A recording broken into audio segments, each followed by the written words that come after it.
I'm spending one day in the kitchen baking from scratch so I don't have to think about baked goods for the rest of the month.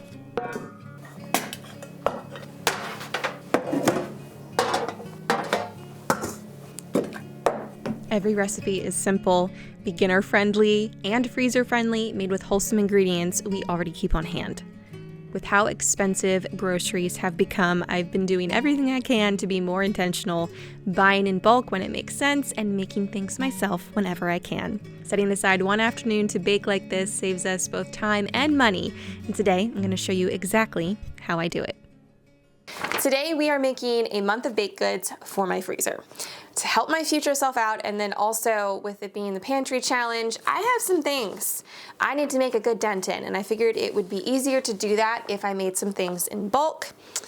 I plan on demolishing my jams and jellies today, so we will see how far I make it there. On the agenda, we're making some coffee cake. We're gonna throw some jam in there. We're gonna make some jam-filled muffins. We're doing some fruit muffins because if you remember, I have a whole lot of fruit from the garden in my freezer I need to work through. And then we're gonna do, these got messed up here, some bagels. My kids are on a bagel kick. Matt likes them for his breakfast on breakfast sandwiches, so we're gonna do some cheddar bagels and some plain. I am gonna make my trusty sandwich loaf. I wanna do that for the next month. We're gonna do some jam bars. We're gonna do some different cookies, and if I get around to it, I think we're gonna do some waffles too. So that is quite a lot, so I better get started. Whenever I do a big baking day like this, I like to get all of my ingredients out and in front of me for easy access. Especially when baking, there's a lot of overlap in the ingredients used, so it's not too overwhelming. I like to pull out or print out my recipes so they're ready to go, and then I make a plan. I always try and work smarter, not harder in the kitchen, make sure I'm using my time wisely. So I check to see what recipes need time to rise, how long they take to bake, etc., and then create a schedule. So we will start with my homemade bread recipe. It's going to take the longest, and it needs some rise time so we can work in between there. To start, you need 2 3/4 cups of warm water, not too hot, not too cold, 1.5 tablespoons of active dry yeast, and a tablespoon of sugar. You're going to mix that up, cover it, and let it get bubbly, just like this. When you come back to it, add 1/4 cup of honey, 2.5 teaspoons of salt, 1/4 cup of either butter or oil. I prefer butter, but use what you have. And then you're going to slowly add in 5 to 6 cups of flour. I usually stick with 4.5 to 5, and then I start to knead it, and then I go by feel. So sometimes you'll see I'm not overly accurate with my measuring. That's because a lot of the time I go by feel or by taste. So if you want to be accurate, go ahead and spoon that flour into the cup. But I just do approximately 4.5 to 5 cups of flour, start to knead it, and then add as needed. I will use a whisk, or right there I was using a Danish dough whisk, just to bring it together, but then I like to get my hands in there and knead it by hand. You can, however, use your stand mixer with a dough hook if you prefer. But I'm going to knead this for about 8 minutes. Again, I add flour until it feels right. That's just something that you learn how to do the more bread you make. So if you're just starting out, I would recommend being pretty precise with your measurements. If you were to add too much flour, you'll end up with a very dry loaf of bread.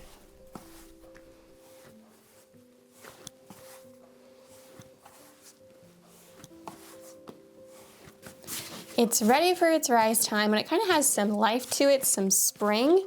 It doesn't feel overly dense. It actually feels somewhat light. And when you poke it, it should slowly come back out, that indentation you made.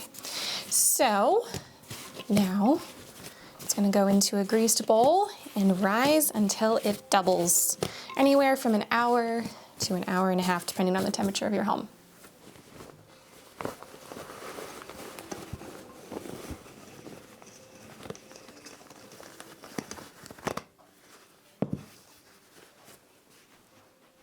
I have have a little bit of time while the bread is doing its first rise, and then I'll have a little bit of time when it's doing its second rise. I want to make a good use of the oven while it's open. I want to try and not overwhelm it, and also overwhelm and stress myself out when there's too many things that need the oven.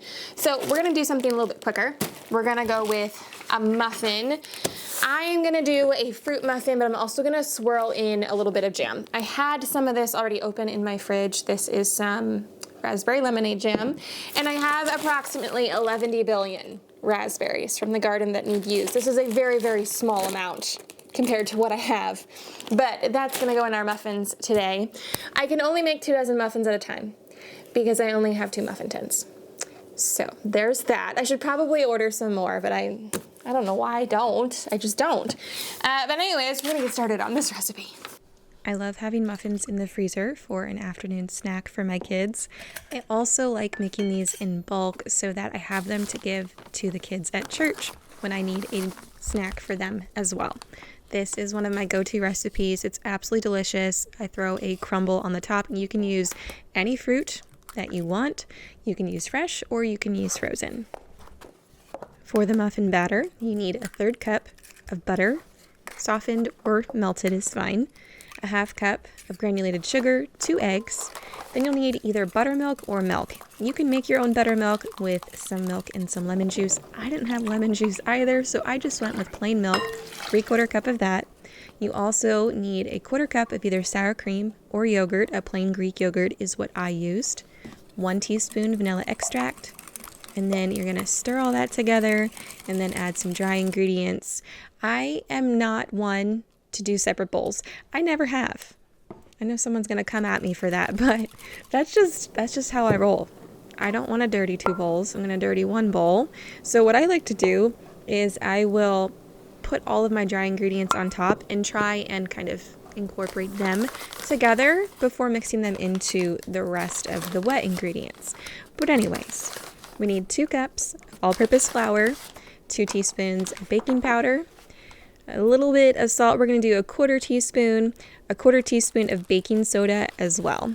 Going to mix all of that together then and add in your fruit. I did about 2 cups of frozen raspberries. Again, you can use whatever fruit you want. I'm going to fold those in.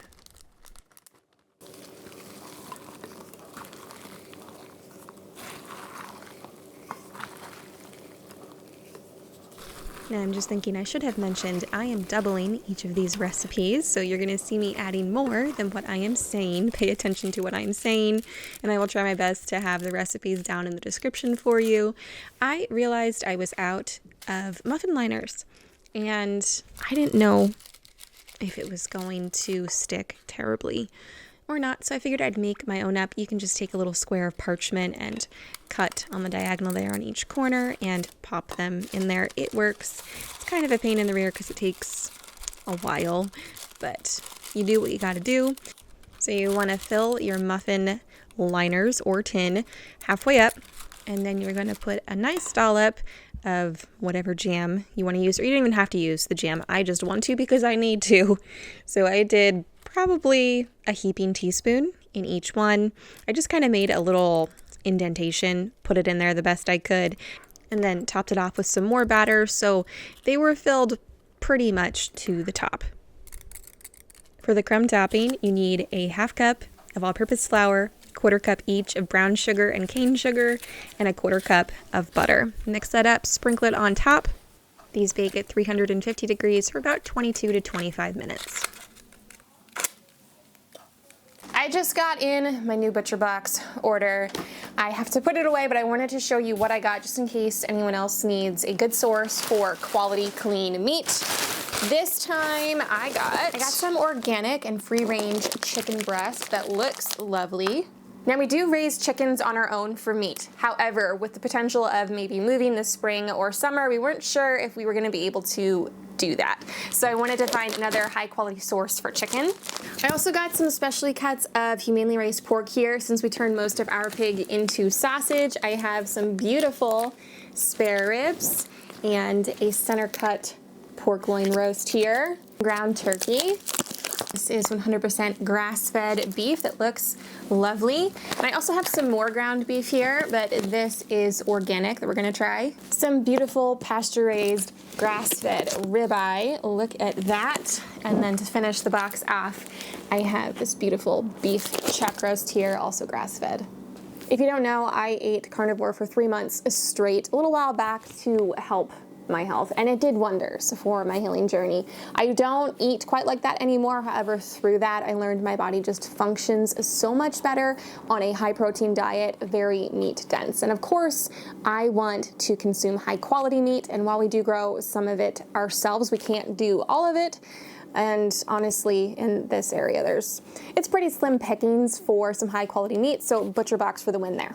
It's very convenient. Order online, delivered to your door whenever you want, and each box is fully customizable. They have like 80 different products for you to choose from, very high quality standards. They only source from farmers and partners who meet those quality standards, never any added hormones or antibiotics, just clean, good for you and delicious meats and wild-caught seafood. We have been loving Butcher Box, and if you need a source for high quality meats and seafood for a limited time, you can click the link in the description below or enter code SEED20 at checkout for $20 off plus some free meat for a year, or you can go ahead and scan the QR code here on the screen. Well then, this bread is very happy. It has only been about 30 minutes, but it's good and ready to go. So since I made a double batch, I'm going to divide this into 4 equal portions. I don't know where my bench knife went, so we're gonna make this work here.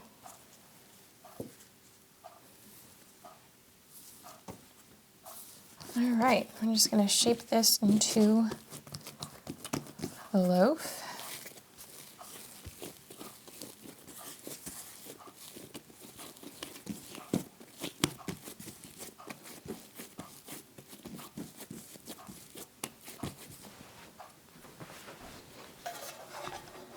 Into a greased loaf pan.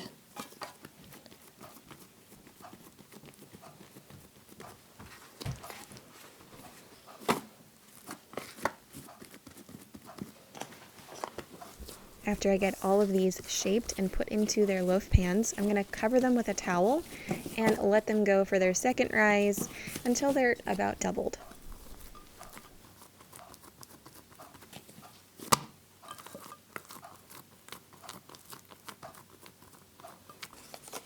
These look lovely.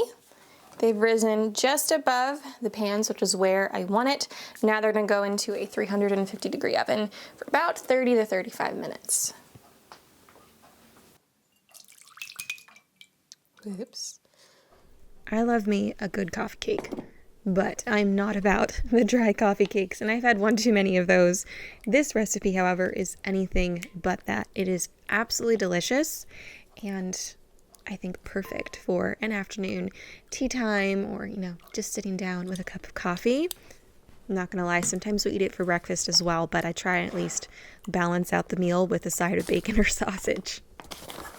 For the cake batter, you'll need a half cup of sour cream, or I used a Greek yogurt because that's what I had, 2 eggs, a half cup of butter, 1 teaspoon vanilla, 3/4 cup sugar, a half cup of milk, or you could use buttermilk, a 1/4 teaspoon of salt, 1.5 teaspoons of baking powder, 1.5 cups of flour, and a 1/4 teaspoon of baking soda.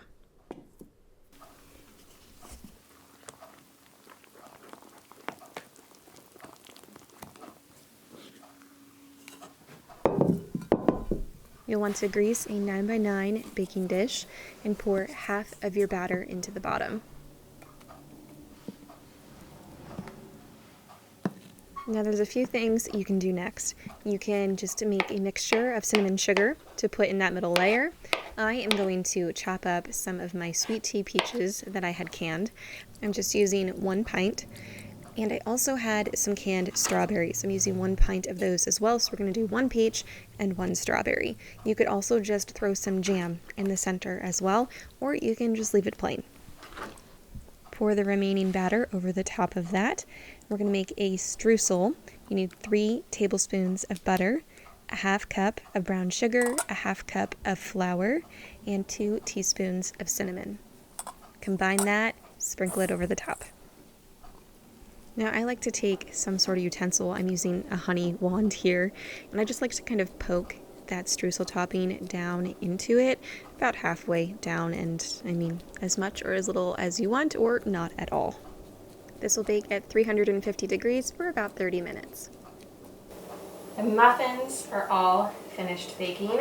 They look and smell lovely. They even pull out quite easily, which I am very happy about. The ones with the liners did not puff up quite as much. They kind of spilled out, but they still have a beautiful texture. You can see the jam in the center there and some raspberry speckled throughout.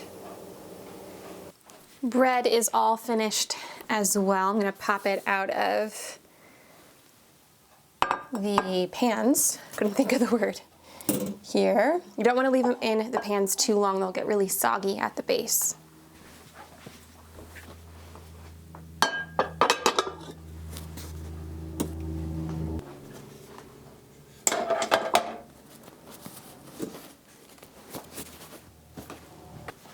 Grab some butter.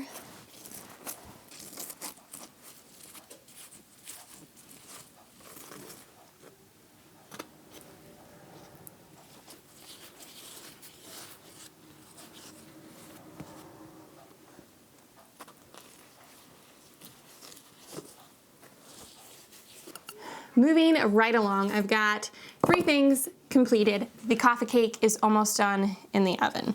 So I'm going to get these out of here so I can reuse this muffin tin, but we're gonna go back to something that has a rise time. We're gonna make some bagels.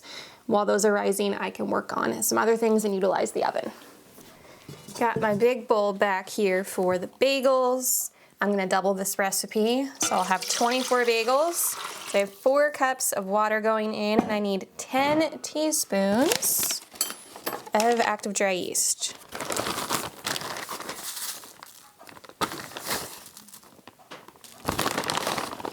Two teaspoons granulated sugar. Stir this up and let it bubble. All right, we're good there. 4 tablespoons of olive oil. 6 tablespoons brown sugar. About 12 cups of organic all-purpose flour. And 2 tablespoons of salt.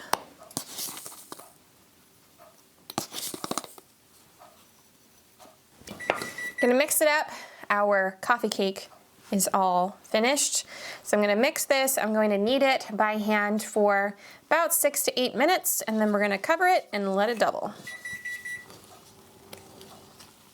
This is a much thicker dough than the bread. You're really gonna get an arm workout.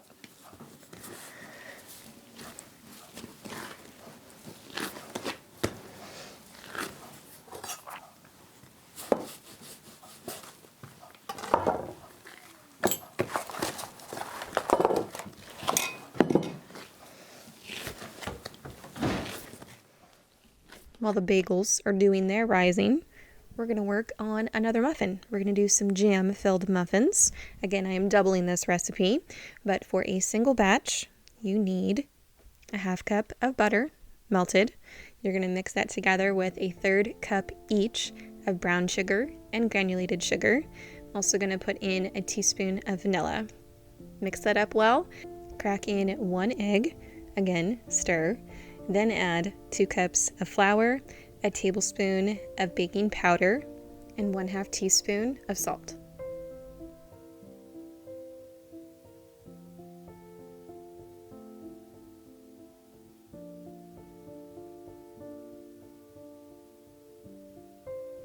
Finish it off with 3/4 cup of milk or buttermilk, up to you.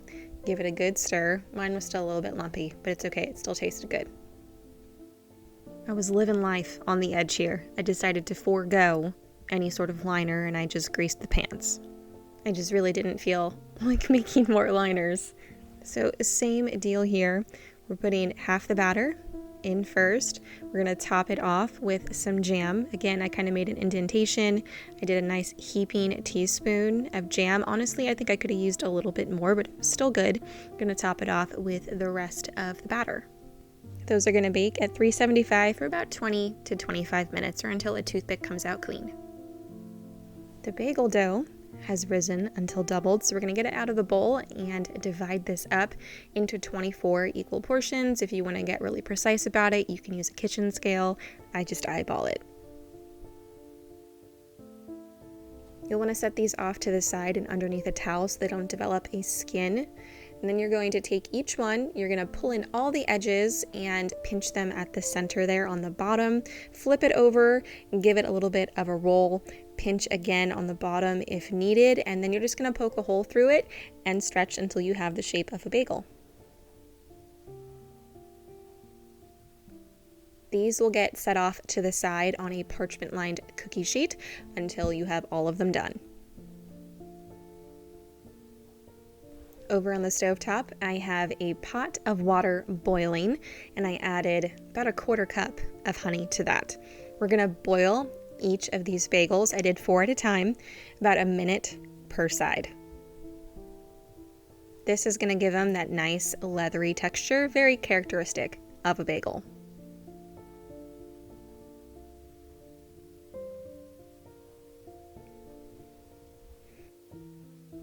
Remove these and put them back on their parchment-lined cookie sheet until you have all of the bagels boiled.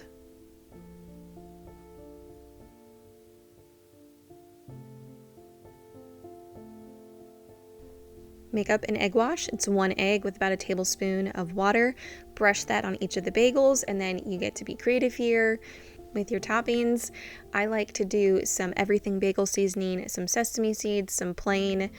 We always do some cheddar bagels as well. Sometimes I'll throw on some jalapenos, but I like to keep a plain bagel base recipe. That way it just makes it a lot easier, and I can customize it with whatever I put on top. These bake at 425 for about 20 to 25 minutes. My kitchen is covered in baked goods. I'm losing my spunk. As you can see, it's getting darker outside. I didn't get started as early as I would have liked, but it is what it is. We must press on, and my kids are in the background rolling each other up in blankets. So if you hear them, that's what's going on. So now the bagels just came out of the oven, and I'm gonna start on the jam bars. 2 1/4 cups all-purpose flour. 1 cup old-fashioned rolled oats. 1/2 cup of brown sugar. 1/4 cup of granulated sugar. 3/4 teaspoon salt. I'm gonna give that a little toss. I'm gonna grab some butter. Need some more light in here. About 14 melted tablespoons of butter. And give that a stir. You are just. You're just acting. Yes. I'm out of my 9x9, so this is like a 2-quart baking dish. You could also use a pie plate, but this is just what I grabbed. I'm gonna put about 2/3 of it on the bottom. Press it down.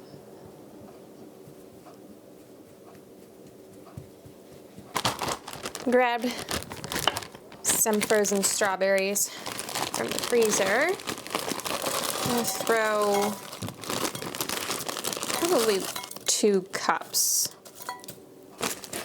something like that. Couple tablespoons of flour, maybe 2. Some brown sugar, or you could just use cane sugar. Probably 1/3 cup to 1/2 cup. Little sprinkle of salt and a splash of vanilla. Give that a toss.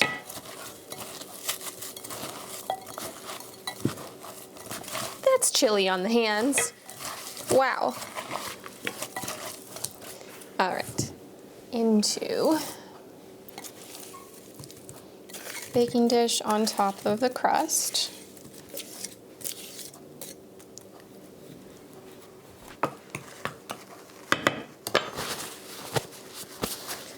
We're gonna sprinkle the rest of our crumb mixture on the top.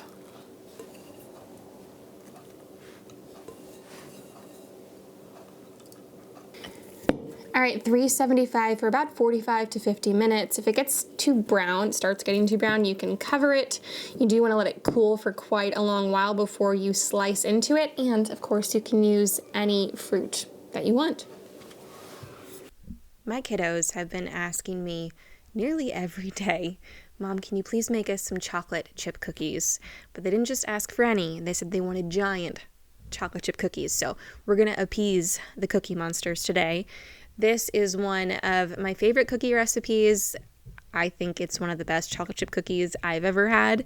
Hopefully you will enjoy them as much as we do. Start by mixing together a cup of butter at room temp with 1 cup of dark brown sugar and a 1/4 cup of granulated sugar. Then you're going to add in 1 egg, a tablespoon of vanilla extract, a tablespoon of honey, and 1 teaspoon of espresso powder. Totally optional, but I love the flavor it gives. Then for our dry ingredients, you need 2 1/4 cup all-purpose flour, 1/4 teaspoon of baking soda, 1/2 teaspoon of baking powder, and a little bit of salt. I like to do about a 1/4 teaspoon. After that's all been combined, of course, we need our chocolate. I like to do about a cup of milk chocolate chips and really another cup of some chocolate chunks. I used a 50% baking bar that I had in the pantry. Fold those in, and then to make the giant chocolate chip cookies, I did about 3-ounce balls, I think, of cookie dough.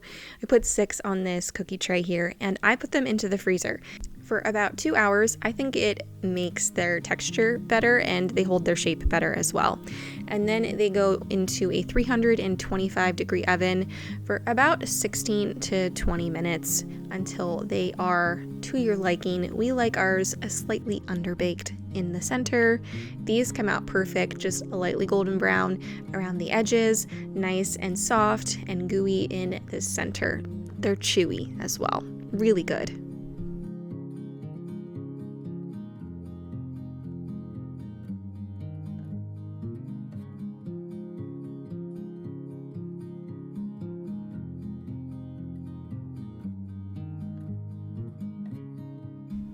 Now for the moment you've all been waiting for, all of the finished products and how they look on the inside.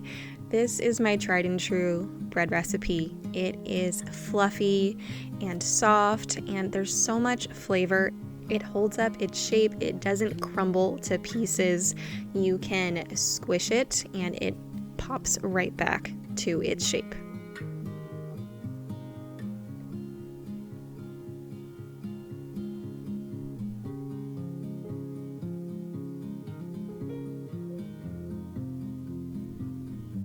Here are the jam-filled muffins. My kids thoroughly enjoyed these, and so did my husband. I only had a little bite because I'm trying not to do too much gluten, but we can confirm they're very delicious.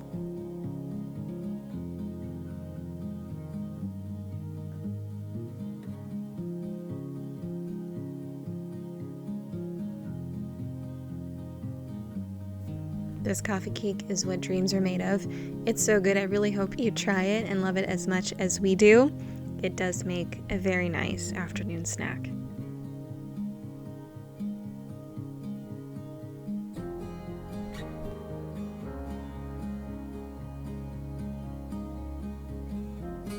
These jam bars are a longtime favorite of ours. They are delightful, they are light and not too sweet, and quite honestly, this time of year, they just scream summer and they make me happy. And all I need to say about these bagels is that if you make them, you won't want to go back to store-bought.